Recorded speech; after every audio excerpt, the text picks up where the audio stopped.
Chapter 1. Zale's jaw was tight and his teeth gritted as he waited in the hall outside of Finn's quarters. He knocked again, this time more loudly, using the heel of his fist since, apparently, his knuckles weren't getting the job done. The Alpha-born prince was losing his patience, which he usually had an abundance of, just not today. Especially since the visiting Omega, Finn, had been seen sneaking off with Zale's youngest brother, Caol, which was dangerous. Particularly since Caol was considered a Selkie slut, what humans would call a man-hoe. He loved to rut with anyone who would let him, be it Selkie, human, or hybrid. Most likely any male with a cock swinging between his legs. Hell, he probably rutted with other species of shifters. But even so, it brought Zale back to the problem at hand. He and his brothers had told their father, the King of the North, that he should send Finn away, return the Omega to his own colony, that he was no longer needed here at the Northern Colony. But his father hadn't listened. No surprise there. They all suspected that King Solomon had considered taking the Omega for himself.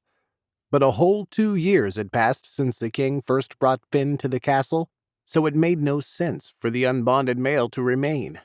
His father needed to shit or get off the pot. Either take Finn as his own to bear more sons, or send the poor Omega home so he could find an alpha of his very own. Unfortunately, there wasn't a fated mate waiting for Finn anywhere. His supposed alpha had been killed and eaten by an orca during their bonding swim, from what Zale understood. None of them had ever asked Finn about it because neither Zale or his brothers wanted to know those cringe-worthy details, and they were also inclined to avoid him since he was an unbonded male. Again, being around an unbonded Omega could be dangerous. However, Caol tended to be reckless. If the Omega came into heat, Caol would most likely be the proud father of a future pup. Zale could just imagine how the king's head would spin at that news. So, Zale needed to nip whatever was going on between Finn and Caol in the bud, for his younger brother's sake, and also for Finn's. If the Omega had the urge to rut, he could do so with some of the betas the king kept on hand for that purpose.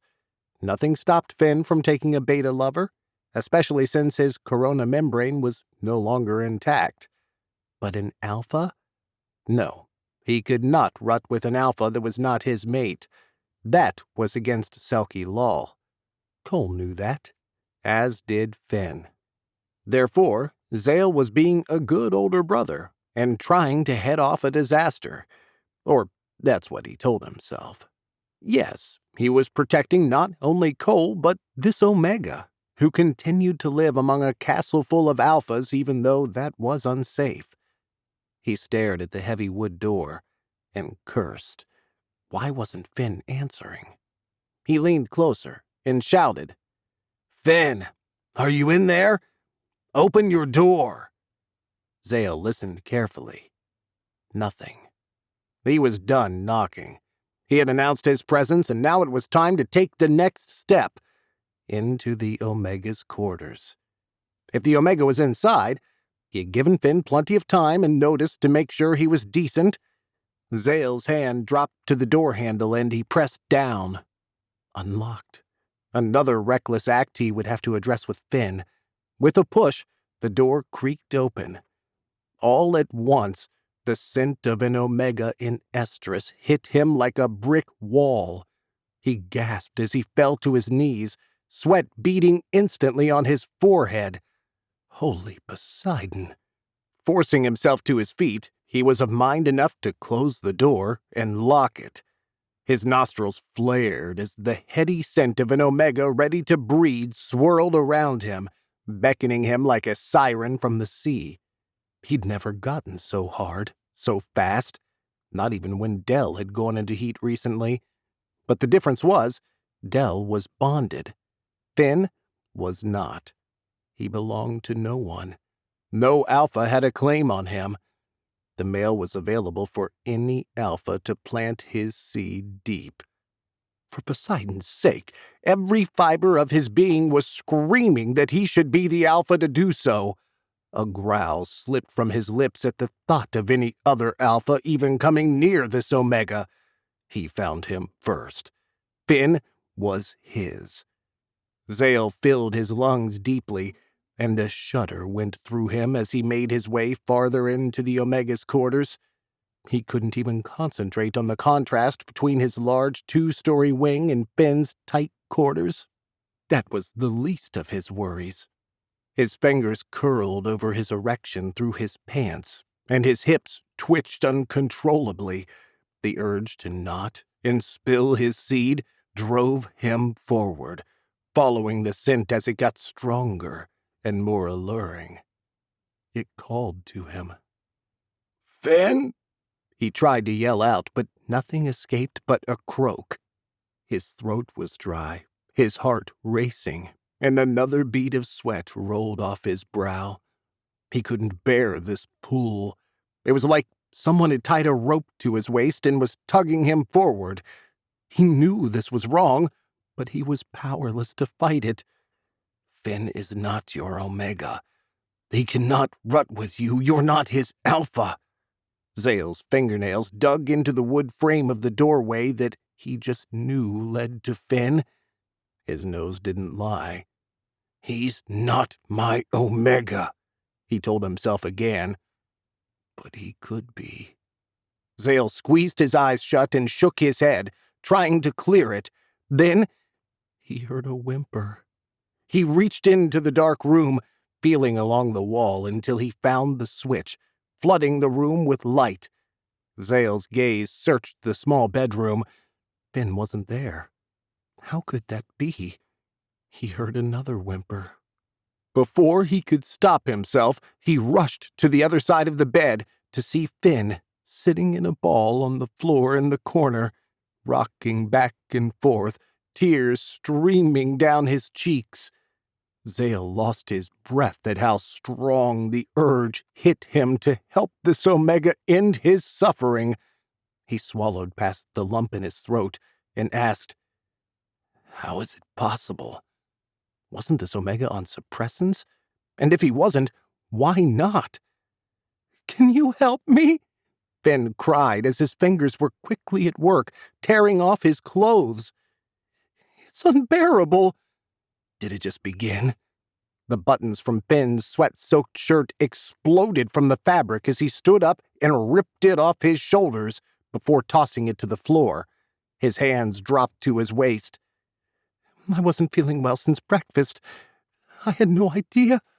His words stopped when his teeth began to chatter. A moment of clarity had Zale insisting, "We must get you a beta." Yes, that's what he needed to do. Back out carefully, call his own beta servant for help, lock himself in his own quarters while this omega went through his heat cycle. He couldn't help him. Could he? No, he couldn't. He also needed to protect his brothers, warn them to stay away from this side of the castle. Zale's nostrils flared again. Oh, but that scent. He shuddered, and his hand dropped once again to his rock-hard cock. "I need to call Jordan. I need him to find you a beta to help relieve your suffering. I need him to drag Zale out of there before he did something drastic, like mate with this omega." "You could use a condom." "Even if he had one."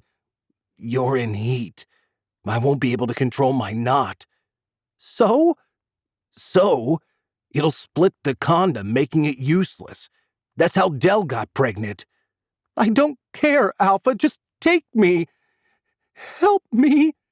Finn cried, now naked, a sheen of sweat covering his lean body, his hand desperately stroking his own erection. "I need something. And Alpha, you, I don't care who." "Oh, I promise you'll care who later." So would Zale, if he gave in. "Please," Finn begged, moving to the bed and climbing on. "Please, Zale clenched his fingers into fists and closed his eyes from the sight before him. The handsome Omega now presented himself on the mattress, forehead pinned to the bed, ass up. Even from where Zale stood, he could see the slick leaking down the Omega's thighs. Finn's loose hold beckoned him. "I can't. I need to go," Zale barked loudly, hoping he would heed his own words. "No! Please don't leave me to suffer. Only your seed will cool my heat." "Finn, I can't. I'm not your alpha." "Nobody is my alpha. He was eaten." Zale's head jerked back at that. Holy sea gods, that had to have been tragic to witness. "I'm sorry, Finn. I can't. I can't. I can't." If he said it enough times, he'd begin to convince himself that he couldn't, even though every instinct in his body screamed that he could and should. But he was next in line to find his fated mate, and Finn was not it. He was not. If he mated with Finn, and the Omega became pregnant, Zale would never have the chance to find his own fated mate. That opportunity would disappear. He would miss bonding with his true mate. He didn't want that. He wanted what Kai had with Luca, Ryan with Dell, that unbreakable bond, that strong connection. Just mating with an Omega in Oestrus did not create it. It didn't make the Omega his mate. It would only make the Omega the pater of his future son, if the mating took. He only wanted sons with the Omega the fates had chosen for him. For Poseidon's sake, what a bloody mess! "I need to go," he groaned again, more to convince himself than to let Finn know his intentions. But he couldn't tear his gaze away from what Finn was doing, which was plunging 3 fingers wet with arousal into his own gaping hole. The slick now rolled in rivulets down the Omega's inner thighs, down his crease, dripping off his erection and sack. The smell of it. "I can smell your slick," he moaned. He couldn't fight his own feet taking a step toward the bed. "I can smell your heat. It's irresistible." "Take me, please, Alpha. Take me." Finn's face was planted into the mattress so he could continue to play with himself, and also tempt Zale to no end. "No. Oh, great sea gods, I can't do that to you. I can't do that to myself. It's wrong." "Please, you'd be helping me." "Getting you pregnant will not help you." Yes, there it was. A sliver of common sense. He was always the pragmatic one out of the 5 princes. He needed to remember that. He needed... "Please, Alpha." Zale squeezed his eyes shut as his mind spun out of control. "Don't do this, Zale. It isn't right. It's so wrong. You'll regret this. Fight the urge. Remove yourself from the situation. Run like hell. Jordan will get you a beta." "A beta seed won't cool the heat!" Finn screamed into the mattress. Zale blinked. Then his brows furrowed. "How do you know?" "What or who do you think I've been doing every time I've come into Oestrus?" "You've been in heat before? Here?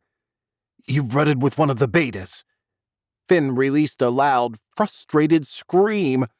"More than one! Please, you're here now. I need an alpha to end this torture." Finn's slick fingers continued to plunge in and out of his hole as he whimpered. Suddenly, Finn lurched up from the bed and launched himself across the room. Zale stumbled back as the Omega tackled him to the ground. What the? Finn was tearing at Zale's clothes, at his belt. His strength was completely unexpected as he held Zale down and popped the button off his pants. Zale heard it ping across the stone floor. "Finn!" he shouted. "Stop!" "No, Alpha, I can't stop. I'm sorry. You have what I need." Zale lost his breath as Finn shoved his hand down Zale's boxers and grabbed his erection. He groaned and closed his eyes. "It's wrong." "It's not," Finn insisted. "I need you, Alpha." Zale groaned again as the Omega pulled away his pants and boxers to expose Zale's cock, which wept steadily with pre-cum. His eyes rolled back as the scent of Finn's estrus enveloped him, drawing him in, making him lose his mind even more because of his proximity. Then, slick fingers were being drawn over Zale's lips. His nostrils flared at the alluring scent of the Omega's arousal. He sucked Finn's fingers into his mouth, letting his tongue taste every drop. His body arched, and he bucked Finn off of him and onto the floor. "In position, Omega," he barked, no longer able to fight the instinct. Finn scrambled from the floor and rushed over to the bed, planting his palms into the mattress, but keeping his feet on the floor. He shoved his ass out, waiting. Zale got to his feet, his gaze glued to the inviting, slick hole, as he stalked to the bed, shoving his pants down enough to free his cock. Without a word, he thrust hard. Zale shuddered as the warm, wet heat surrounded him. The Omega's hot canal throbbed and squeezed him tight. He thrust again and again without mercy, giving the Omega just what he wanted, what he begged for. He heard nothing but a roar in his ears as the Omega slammed against him over and over. He couldn't get deep enough. He couldn't. He needed to be deeper. "Head down," he growled. Finn immediately dropped his head, and Zale dug his fingers roughly into the Omega's hips, holding Finn steady as he pounded him, feeling his cock swell even larger with each stroke. He willed himself not to knot the Omega. If he did, he was done. The knot helped ensure pregnancy. If he didn't knot Finn, they might be safe. If he knotted the Omega... "Is your womb open?" "Please, Alpha, give me your knot. I need your seed." "Answer me." "Yes." And just like that, the thought of this Omega's womb being receptive to accepting his fertile seed made his knot expand to what seemed an impossible size. Then Finn's rim tightened around the root of Zale's cock, tying them together for the duration. His hips continued to twitch uncontrollably as his seed spurted fiercely and deeply into the Omega bent over before him. Before Zale could stop himself, he leaned over and sank his teeth into the back of Finn's neck, claiming the Omega for his very own. Finn opened his eyes and realized it was now morning of the third day. Prince Zale was curled around his back, snoring lightly. What had he done? He had begged the prince to rut with him. He had thrown himself at this alpha, one that wasn't his. He had actually forced himself on the prince.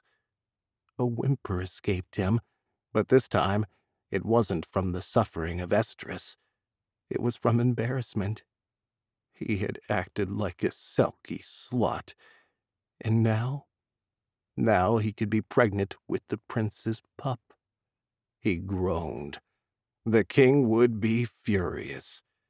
Douglas, the king's personal assistant, had been quite clear that Finn was only permitted to rut with betas during his cycles, and also, while he was living in King Solomon's castle, he wasn't allowed to be on heat suppressants.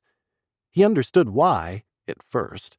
The king had brought him to his colony for Prince Kai, for the king's firstborn son's use, if the prince's fated mate couldn't get pregnant. Finn was brought in, not to be a surrogate, but to replace Luca, Kai's bonded omega, if needed. But he hadn't been needed. Luckily, Luca had become pregnant and had a healthy alpha-born son. Finn's lips curled as he pictured Dylan, who was now almost 2, and once again, Luca was heavy with pup. So Finn wasn't needed. But he also had nowhere else to go. After his pater had died during Finn's whelp, his father had taken another omega and went on to produce 5 more sons, all alphas, unlike Finn. His father never wanted an omega son and never hid that fact. Because of that, he couldn't wait for the Seekers to present Finn to royals, to get Finn out of his home. Eventually, Finn was claimed by a duke, even though they weren't fated mates, even though the duke had lied and told everyone they were. They weren't. Finn had a difficult time rutting with him during the bonding ceremony. He felt no attraction or desire for the duke. It didn't help that the alpha had been ruthless with him while taking his virginity, then crowing about it after the deed was done to everyone who stood around the platform observing. However, the rut was so rough and painful, since Finn couldn't produce enough slick, that Finn had begun to retch and vomit right afterward. It was bad enough that the Duke's family decided to delay the royal branding until the next night. But during their morning bonding swim, the Duke had been attacked and eaten by an orca. Finn had told everyone he was devastated, because that's what had been expected. But he wasn't. He was relieved that he wouldn't have to live with the callous Duke forcing himself on him over and over. The Duke's family couldn't wait to ship him back home, since they no longer had a need for him. However, his father didn't want him to return home, because Finn had rutted with an alpha and could come into heat with no alpha to service him. Thus, his father generously offered him to the King of the North for one of his sons. King Solomon accepted. Even though he was no longer needed, King Solomon had not sent him away. Finn had no idea why, but he was grateful for a place to stay. Omegas were not allowed to live on their own. They either needed to reside with their family or with their alpha. No exceptions. But the king had made an exception for Finn, allowing him to remain in the castle. Finn figured he'd end up being a surrogate omega for one of the princes if their own omegas couldn't whelp a live alpha pup or get pregnant. Or, Finn shuddered, the king would take him for himself. He really didn't want to mate with the king. He had no attraction to the older male, and heard that his previous 5 omega mates all died during whelp, though he did produce 5 very handsome alpha sons, one being the prince who currently nodded Finn as he slept, or passed out more likely. They had rutted so many times over the past 3 days, they could hardly bear it anymore, and this last time they had both immediately fallen asleep once Zale's knot expanded. Finn glanced at the nearby clock. That had been an hour ago, and Finn had never heard of a knot lasting that long before. Had the prince rutted with him again while Finn slept? He doubted that. As soon as the knot would subside during estrus, the frantic urge to rut and knot immediately began all over again until the next knot, and the next, until they were exhausted, dehydrated, and starving, or pregnant. Normally, an alpha's beta would tend to the couple during a long estrus, but Zale never had a chance to get a hold of his, and the prince wouldn't leave the bed to find his phone. His protective alpha instinct wouldn't allow an omega he was breeding to be alone, just in case another alpha came along. That strong alpha instinct was to make sure it was his seed, and his alone, that spilled into a fertile Omega's womb. It ensured the continuation of that alpha's bloodline. Even though Finn knew he might end up bearing one of the prince's sons as a surrogate, or for whatever reason the king kept him there, he hadn't expected to rut with one of the unbonded alphas in the castle. That was a huge mistake. Finn was not allowed to rut with an alpha who was not his own. To do so was against Selkie law. So, what Prince Zale and Finn had done was very bad, very dangerous. Enough so that he was now afraid he'd be banished. Then Finn would not only be homeless, but he'd be forbidden to interact with any other Selkies for the rest of his life. He closed his eyes and drew in a ragged breath. "Are you okay?" Prince Zale had a deep, deep voice that was pleasant to Finn's ears, and even though he couldn't see them now, he knew the alpha had blue eyes that reminded him of turquoise. The color was vivid, nothing like his own green eyes that reminded him of ripe garden peas. "I'm fine, as long as the knot holds." The prince yawned loudly. "I don't think I have anything left in me. I'm now like a seedless watermelon." Finn rolled his lips inward in an attempt not to giggle. He should be giving the poor alpha his sympathy, not laughing at him. "I'm sorry I dragged you into this." "If it was only once, I'd hope we were safe and no one would ever have to know. But it's been 3 whole days. The good thing is, that means you haven't been impregnated yet, so we may still escape this situation without any disastrous results.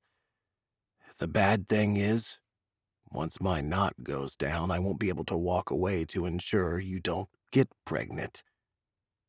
"I'll go away," Finn said softly. He didn't want the prince, who so generously helped him out, to be stuck with an Omega and pup that he never wanted, just like he hadn't wanted to be stuck with that Duke. He'd never want the prince to feel obligated. "What?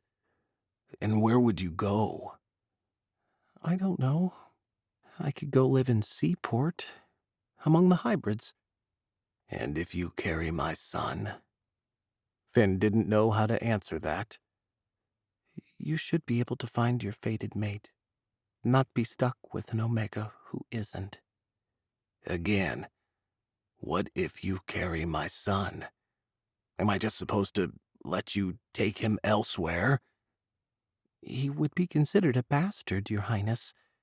Any son born outside of a bonded mating would bring shame upon your king." "You think my bastard son would bring shame upon my family? Maybe my father, yes, but even though you've been here a couple years, you apparently haven't been very observant." Finn twisted his neck and peered over his shoulder at the prince. "Why do you say that?" "Do you think any of my brothers, or their Omegas, would care that I produced a bastard? I hate even saying that word. My son would be my son, no matter who whelped him, bonded mate or not. I'm not my father. I wouldn't judge my own offspring like that." "But is it not the king that matters most?" Prince Zale didn't answer. Instead, he moaned as he slipped from Finn, leaving a messy trail of fluids behind. Finn automatically moved to his hands and knees and blew out an exhausted breath. When the prince didn't move, he glanced over at him, lying on his back, his eyes closed and his mouth gaped open. He'd fallen back asleep? How is that possible? Before he could even consider the answer, Finn dropped to the bed, onto his belly, and he, too, was soon fast asleep.